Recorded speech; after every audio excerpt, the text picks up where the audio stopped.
This is the end for you. What are you doing? Open this door, please. And what do you mean by the end? I just turned off the breaker downstairs. Now, the elevator won't work. You can't get down from the second floor. What? What are you talking about? I'm heading out on a 7-night, 8-day trip with my friends. The fake mom can starve on the second floor. Hey, stop joking and open the door. I could open it, but you can't get down to the first floor by yourself. Your smartphone and computer are downstairs, so you can't call for help. Dad's on a business trip and won't be back for 3 months. The situation looks pretty hopeless. My husband's daughter, Emily, really left me, a wheelchair user, stranded on the second floor and went on her trip. This was crossing a line. A week later, when Emily returned home, she felt something was off. As she climbed the stairs. Why are you looking so chipper? It seemed Emily couldn't grasp the situation, so I decided to explain it to her. This would probably be my last lesson to her as a mother, so I took my time, explaining carefully. My name is Jennifer. I'm a 34-year-old programmer. Just a regular person in her 40s with a job, a marriage, and kids. But there's one thing that sets me apart. I've been wheelchair-bound since a traffic accident in middle school. When the accident happened, I was unconscious for 3 days and bedridden for treatment after waking up. I didn't realize for a while that my legs had stopped working. I only knew my legs were paralyzed when my mom broke the news to me. Mom, when will I start rehab? I want to play basketball again soon. If I take it easy, I might lose my spot on the team. I think the doctor will have something to say, but the truth is, I cried all day after hearing the cruel reality from my mom. It must have been hard for her to tell me. She cried with me all day. But my tomboyish, mischievous, and lively nature helped me bounce back quickly. Well, what's done is done. What matters is what comes next. Life in a wheelchair was inconvenient, but not as bad as I had imagined. Over 20 years have passed since the accident, and I've adapted so well to wheelchair life that it surprises people. I still have some upper body strength, so I can manage the bathroom alone if I try. I chose a company understanding of my wheelchair needs and now mainly work from home. I go to the office about 2 or 3 times a month for meetings, commuting by car. I drive myself. I use a specially adapted vehicle that can be operated solely with my hands, and sometimes I go for drives on weekends. I enjoyed wheelchair basketball in my 20s. There have been challenges, but overall, I'm satisfied with my life. I even managed to get married, something I had given up on because of my disability. Does this setup work for you? Your parents' house seemed more elaborate. That was just my parents going overboard because they weren't sure what I needed. This is enough for me.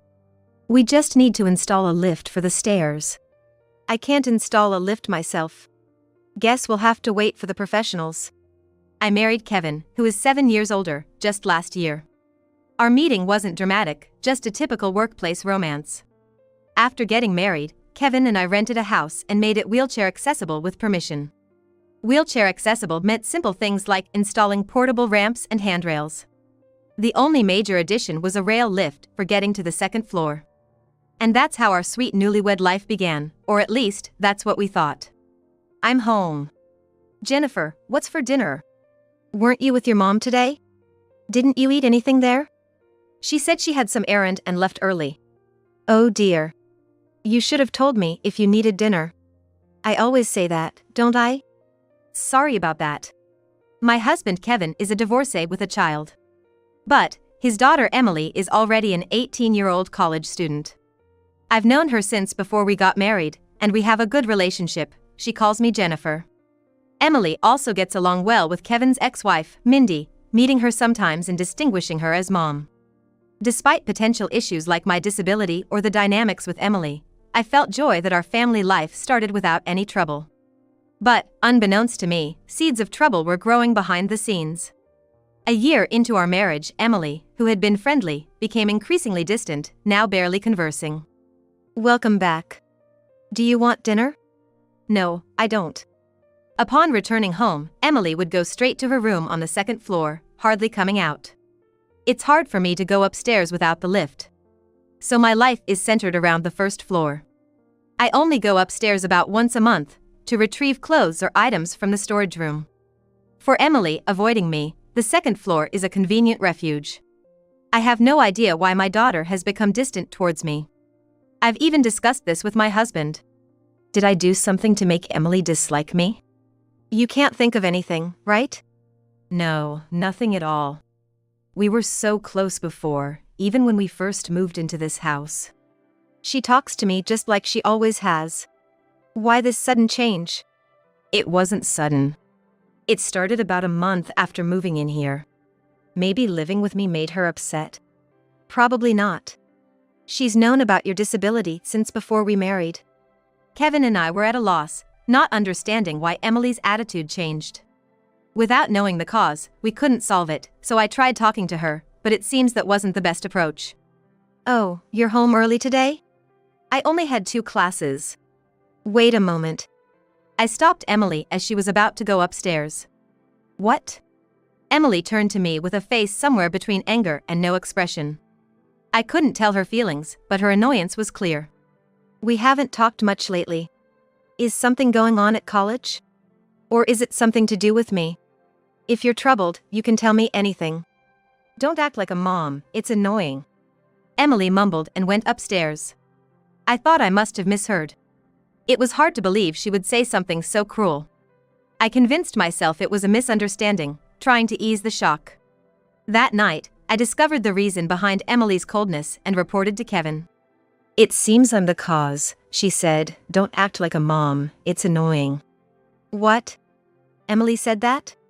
Kevin was furious, leading to a family meeting. After hearing my side of the story, my husband loudly called for our daughter from the bottom of the stairs. Summoned by her father, she came to the living room with a sulky expression and sat down. Emily, I heard you said something awful to Jennifer. Why would you say that? Jennifer? She's not my mom. She's just a fake mom to me. Isn't this how you treat a fake mom? How can you say that? Kevin, please don't yell right away. If my husband lost his temper here, we wouldn't be able to hear our daughter's side and resolve the issue. Suppressing the shock of being called a fake mother, I urged my husband to stay calm. Kevin regained composure and continued. Why'd you suddenly start saying that? You never used to. When I thought about it, it's weird. Dad divorced Mom and remarried within a year. You must have been cheating with Jennifer while still married, right? Otherwise, it doesn't make sense. I've known Jennifer for over 10 years. We worked together. That's why we got married quickly. And about cheating. Dad was always busy with work, leaving Mom lonely. Maybe the divorce was partly your fault too, Dad? Emily, Kevin's a busy software engineer. His work is for the family. Shut up. It's all your fault. You ruined our lives. My daughter slammed the table with a bang, stood up quickly, and left the living room. I don't understand why she would think such a thing, but it seems she believes I stole her father from his ex-wife. I think I kind of understand the reason now. Let's leave it at that for today. But Emily seems to be misunderstanding something, so Jennifer, just keep your distance from Emily for now. I'll clear up her misunderstanding. I decided to trust my husband's words and leave it to him. However, despite his attempts to clear up our daughter's misunderstanding, she was no longer willing to listen. Why are you so cold to your mom? How long are you gonna stick with that fake mom? Just get a divorce already. What do you dislike so much? It's her very existence, the fake mom. And when my husband talked to our daughter, she would confront me when he wasn't looking. You told Dad to talk to me again, didn't you? Don't get too comfortable just because you have him on your side. That's not true. How can I believe anything from you, who stole Dad from Mom? My daughter kicked the laundry I had folded.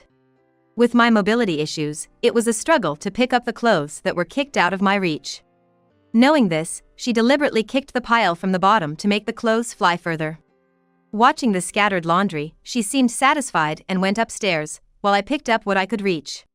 My husband would scold our daughter, who would then take it out on me. This pattern has become the routine. But to resolve my daughter's misunderstanding, we needed to keep talking, so this cycle would likely continue. However, just when I was preparing to keep dealing with my daughter patiently, my husband's long business trip was unfortunately scheduled. I'm sorry to leave you two alone while this is still unresolved. It's work, so it can't be helped. Maybe the company thinks it's okay because I'm too tough. Maybe I should be the one apologizing to you. It's okay if resolving things with Emily gets pushed back 2 or 3 months. I sent my husband off with a smile, not wanting to worry him more than necessary. Honestly, I felt uneasy about being alone with my daughter for 3 months. But there hadn't been any physical violence, so I shouldn't be overly anxious. That's what I thought, but my daughter's behavior escalated quickly once my husband was out of the house. 3 days after he left for his business trip. Huh?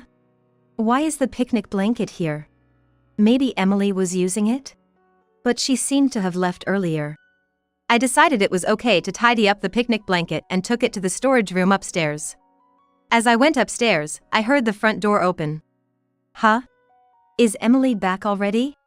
Curious about my daughter but continuing to the storage room, I placed the picnic blanket inside.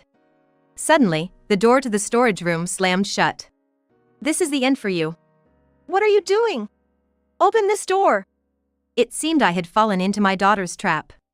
She was holding the door from the outside, and I couldn't budge it from my wheelchair. However, the storage room door didn't have a lock. She couldn't keep holding it forever, so what did she mean by the end for me? Do you want me to open it? I'll open it soon, but first, just listen to me.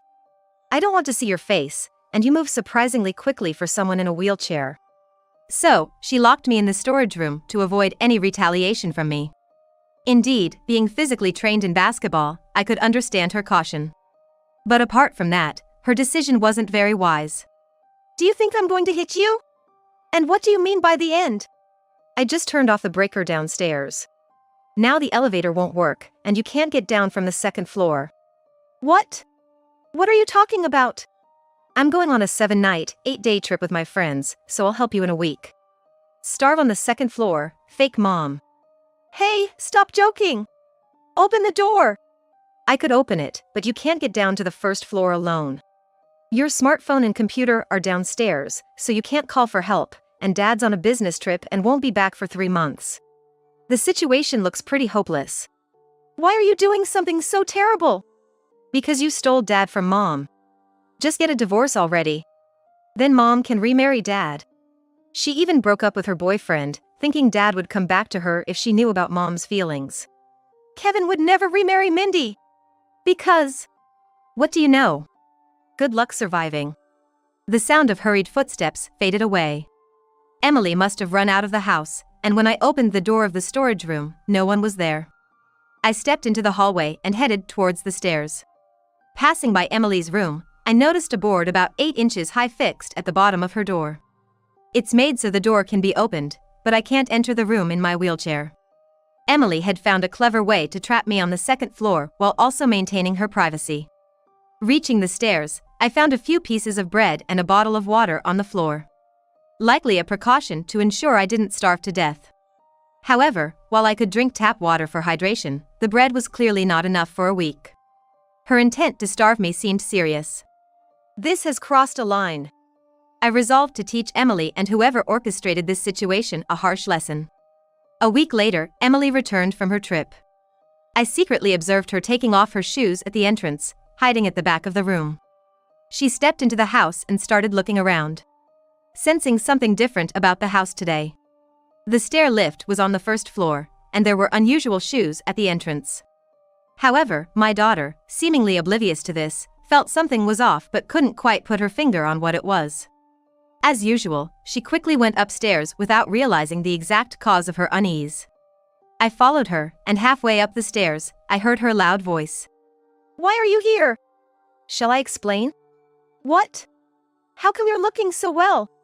Emily was surprised to see me peeking from the storage room and even more startled when I spoke from behind her. My daughter, in a state of constant surprise and confusion, widened her eyes and stared at me, desperately trying to make sense of the situation. You're not starving at all. Of course, I'm not. You might have thought you trapped me on the second floor, but that wasn't really a trap.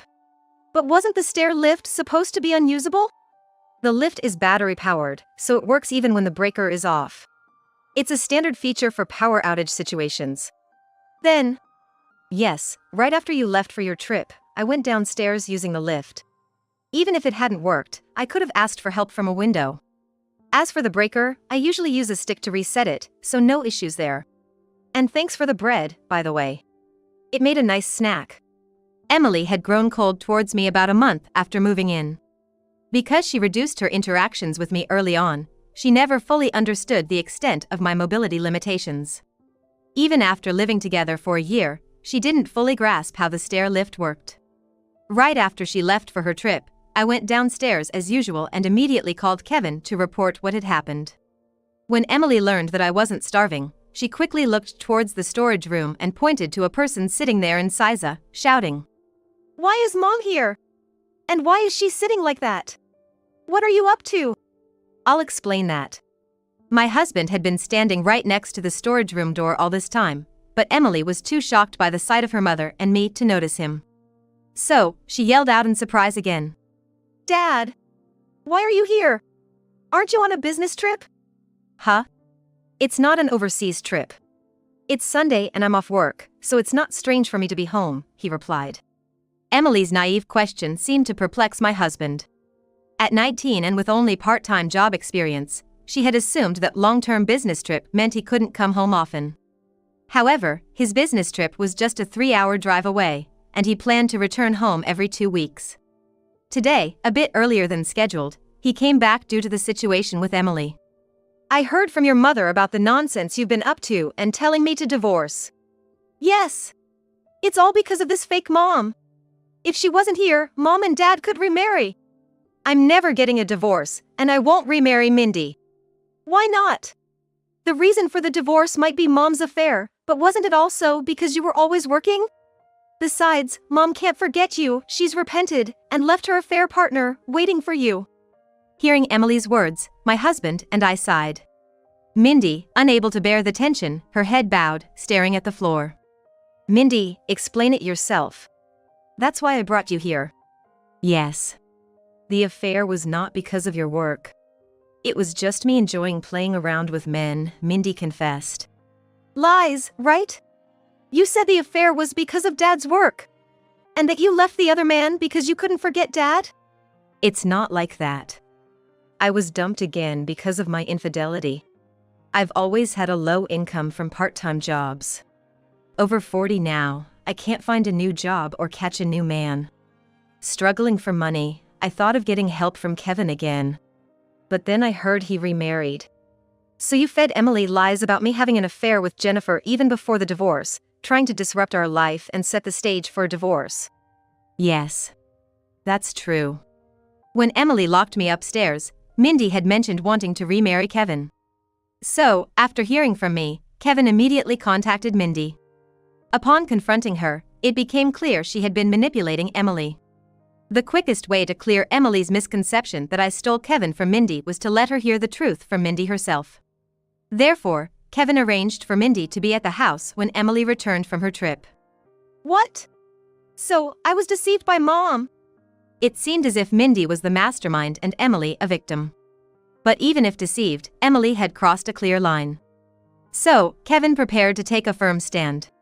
"Mindy is at fault for deceiving Emily, but you're also wrong. You went too far. Don't come back to this house." "What do you mean? I was deceived." "Even if you were deceived, you tried to starve your mother by locking her upstairs. If the lift hadn't worked, you could have been arrested for unlawful confinement. I can't acknowledge someone who does such things as family." Emily's actions didn't constitute unlawful confinement since the lift worked. But that was just the outcome. She intended to confine me upstairs, making it a serious crime. False imprisonment is a serious crime with no option for a fine, only imprisonment as punishment. Emily probably thought it was okay since I could move freely on the second floor, and there was water and food. But this was no child's prank and, besides, Emily was no longer a child.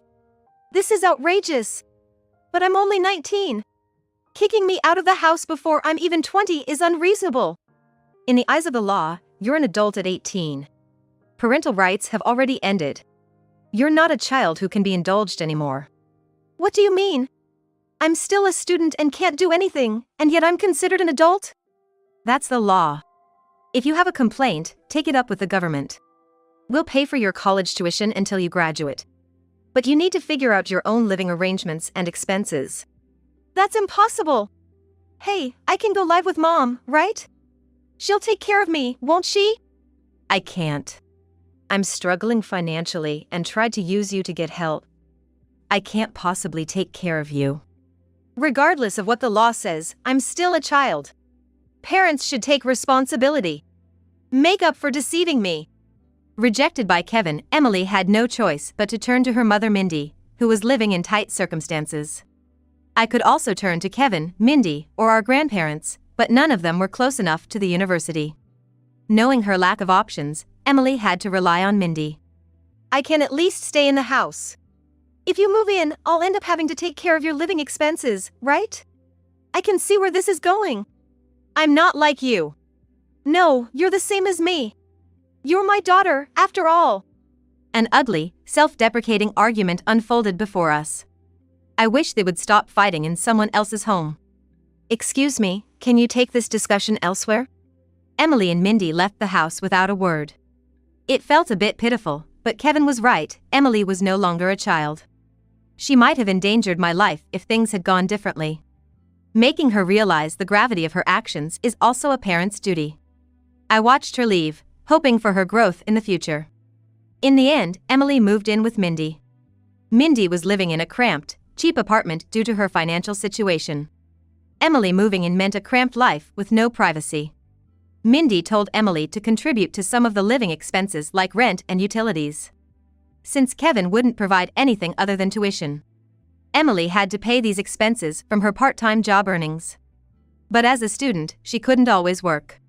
Most of her earnings went to living expenses, leaving her no money to hang out with friends. It must be tough for her at an age when socializing is everything. She might even lose friends due to being seen as unsociable. Well, she should accept this as a consequence of her actions. Mindy's life became a bit easier now that she received some financial help from Emily. But instead of getting a full-time job, she continued working part-time. Emily, frustrated by the lack of money, often argued with Mindy, "You should get a full-time job, not just part-time. You're planning not to pay living expenses once my income increases, aren't you?" They often have these kinds of arguments about money. Kevin seems open to supporting Emily if she shows remorse, but that appears to be a ways off. With Emily gone, our life as a couple has begun. Though we've been married for over a year, it feels like we're newlyweds again, and we're enjoying our time together.